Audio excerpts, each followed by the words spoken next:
Hey everyone, Demo here with our Mythic Plexus Sentinel kill, and I'm just going to be giving tips and tricks that I used for our guild to make sure that we killed this pretty much as quick as we could. I think we downed it in 10 pulls. We had 4 pulls on Wednesday, um, and they were just like little learner pulls, and we killed it in 5 on today, 5 or 6 or something like that.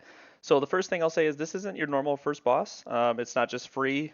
Bring in 6 healers or 5 healers and just you know, uh, kind of like Vexy. But yeah, it's a tight check, and if you lose anybody early, it's going to be an issue. So there's a few core components that you're going to want to make sure that you call out to your raid team.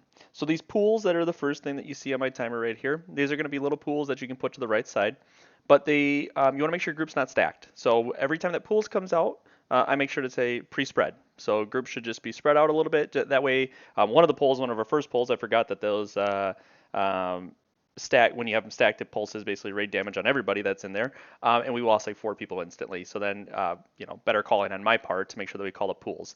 And then on the tank bomb, you want to make sure, especially in this first quadrant, it's so tight, it takes a lot of damage from the tank bomb. And so I want to make sure that we're close to the boss from that. So it's kind of like a two-part mechanic. Like pools come out, we'll make sure that we're pre-spread before it comes out, and then the tank bomb before it hits, we want to make sure we're up front and away from it as much as we can.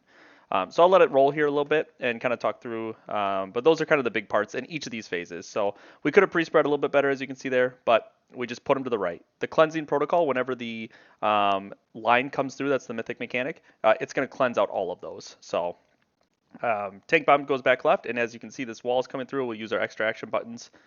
Highly recommend telling your team to make sure that they bind that, having that bind. But as you can see on the left-hand side now over there are no longer any puddles. Pre-spread 3 seconds, so I'm telling people to spread. And as you can see, we have a little bit better spread on this one, so we don't take as much raid-wide damage or wipe anybody.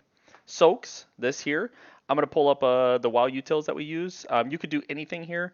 You could just do 1-3 left or 1-3 first, two, odds first, evens, whatever you want to do. But I do want to get people used to seeing the weak aura. We have the liquid one, but seeing the weak aura, adjusting weak auras, and just getting used to seeing that on their screen as fights become more difficult. So I just assign people with the first hits. Usually double soakers I put in first. So people like Warlocks that can use personal portals, Evokers that could flap in, DKs could Death's Advance and double soak. So that way, just making sure that if for any reason you have some people die, like in the second set, you will always make sure that you have enough people for the second one. So that's the big thing. The second hit is the most important. So some people might go like healers go first, or that way we can get topped back up, but it just depends. I didn't think it was important that we did anything like that, just a 10-10 split. So continuing on. So we do the first hit here. We take a decent amount of damage. We're recovering from the big hit. That's a big thing. When the tank hit comes out, the soak comes out shortly after, so you want to make sure the group is topped. And then we do a double soak here and make sure that we're all in here and we don't lose anybody. And yeah, that just rinse and repeats. It'll be a tank bomb on the side. I'll make sure we get it off over here, and then we're going to go into the intermission. Intermission, there's 2 adds. It'd be great if you had a DK in your group. What we did on this set is that we have 3 DKs, so we're pretty blessed. We have a lot of grips. This one spawns in the far right. We kind of grip it to the middle, but we're all trying to meet up in the top left spot. We're trying to get to the end as quick as we can. So we grip here, get everything down together. We could do a chains right here if we wanted, but we bring it all together. I tell melee when the last one, the lowest one, gets to about 30%, they can leave. Like dots are going to finish it. Everything is going to clear it. You just have to kill it before the wall comes through. And as you can see, we're not even close to the wall coming through. So it was, we still had 6 seconds, 7 seconds easily. So just trying to get people to leave early, get up here quicker, start the damage. Now this is important from like a healing cooldown perspective. We lost 2 people in our intermission. Usually it was just wall deaths. That was the biggest thing. People struggling with the walls. I don't know why, but it's a problem. But here, this is where I'm just natty calling like whether I want an AMZ, a rallying cry, all personals. I will say once we get to about this spot, maybe 1/3 of the slice left on the shield, I'm calling every single person to use a personal. There's no other reason why they should use a personal in this fight at all. So big defensives here. Everybody should take in 40% DR. We're doing an AMZ. We have 3 AMZs. We got Vampiric Embrace. We got different cooldowns that we can all use here.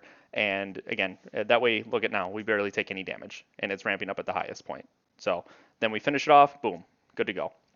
At this point, it's rinse and repeat. The only thing that's different is the intermissions. And there is a big difference in the intermission at the very end, so we'll stay till the end here, but I probably won't pause it much anymore as we continue on through each part. Tanks can go a little farther on this, so this becomes a little less deadly.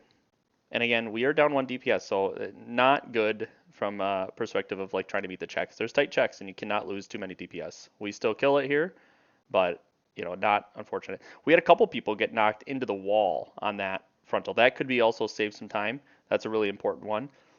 When they do the soak, don't be at the front part of the soak because you'll be knocked right into the wall. Could have been a better job on the tanks too. Myself, I could have pulled the boss a little bit further back. Since we have more room now, I could have pulled the boss a little bit further back. So wall coming in, easily do it.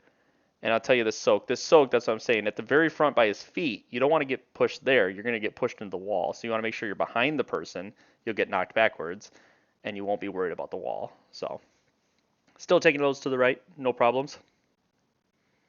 And then we got tank bomb coming in again. And again, just those pre-calls. I'm just looking at the timers. I'm saying, okay, everybody close, be close. That way we take less damage there. Pools, now I'm saying pre-spread. Pre-spread. We'll see how the group does here. And we looked a little stack. We get a little spread. Not too bad. Not too bad. So we're not overlapping over too many people. So I was about to soak this, but I didn't want to get hit knocked into the line, so I'll just do a double soak or a second soak, and I'll make sure I get hit behind. There we go. Perfect. Here, we're trying to grip to that ad right there, right in the middle. So we're going to take this back right ad, and we're going to grip it. And if you get hit by those, you get stunned, which is fine. Just bubble it off, I guess, if you're a paladin, right? Perfect. And we group up right here and grip them together, stun everything down. I'm telling the melee to get ready to leave. They can leave. Dots will finish those off, and we just use Rushy Wraps. Good to go. Nothing special here. Everybody just get up. Make sure if you got wind rushes, if you got roars, anything, like assign that movement speed in those intermissions. The quicker you can get here, the better. Anytime that we can start our damage. We are holding. We haven't used second pots. Second pots are up in 53. We will use second pots on the last intermission. So we also want to make sure we use cooldowns here. This is all defensives calls again, so I'm calling all defensives. Everybody should use their big major cooldown, anything they got to stay healthy. And that way we got all healing cooldowns too going, AMZs, just making sure we stay topped. Perfect.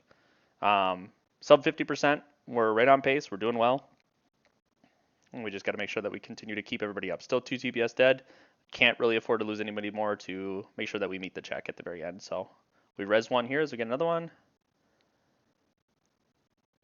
And we gotta make sure we're topped, and good.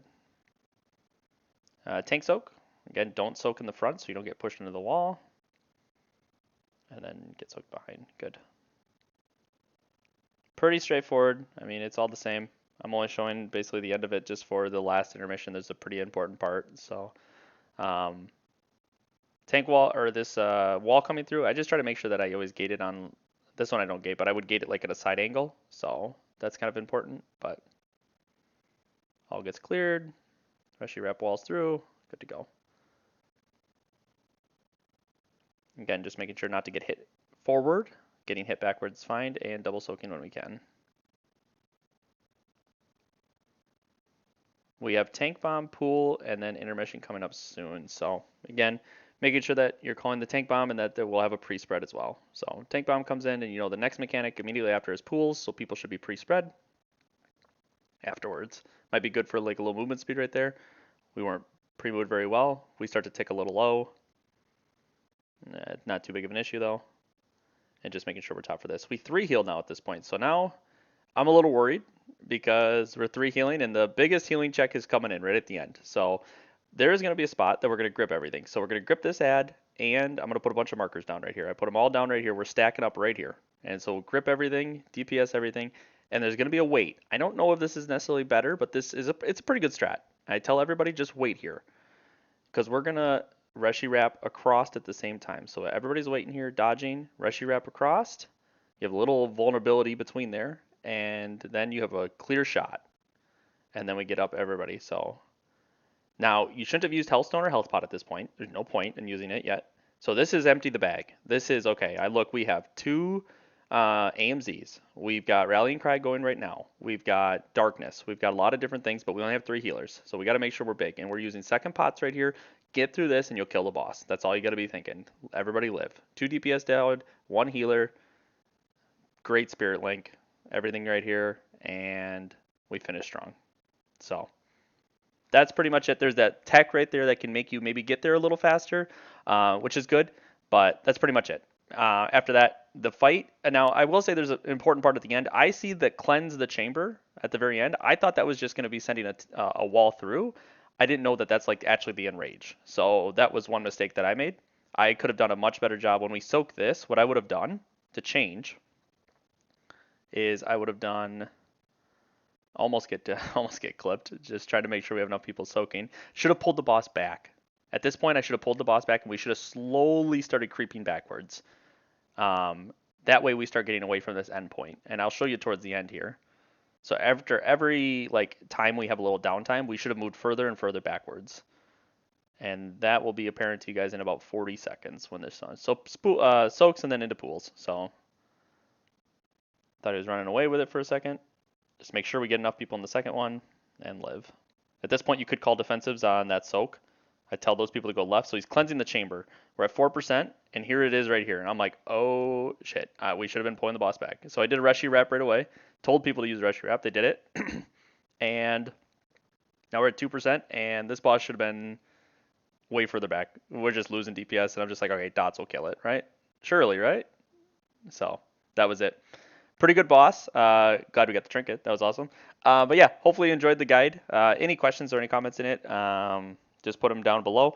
I will just say also that all these guides are focused more towards people that are mid to late CE. What are our struggles and what can I help you guys with versus like, guilds that are, creating a guide and they're like the top 10 guild in the world, top 50 guild in the world. And like, they just don't have the same players that we do. So just, what the struggles we have are not the same struggles they'll have. So hopefully this helps. Let me know any comments, like and subscribe, and I'll catch you in the next one.